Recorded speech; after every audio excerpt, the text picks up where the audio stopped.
Herkese merhaba arkadaşlar, kanalıma hoş geldiniz. Yepyeni bir video ile karşınızdayım. Arkadaşlar, bugünkü videomuzda Türkiye'nin ünlü oyuncusu Çağatay Ulusoy ve Demet Özdemir'in çekildiği Eşref Rüya dizisinin yeni bölümünden yepyeni görüntüler geldi.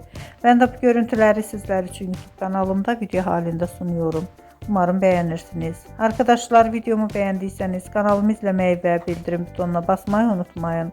Şimdilik benden bu kadar olsun. Yeni videomuzda görüşmek üzere. Hoşça kalın.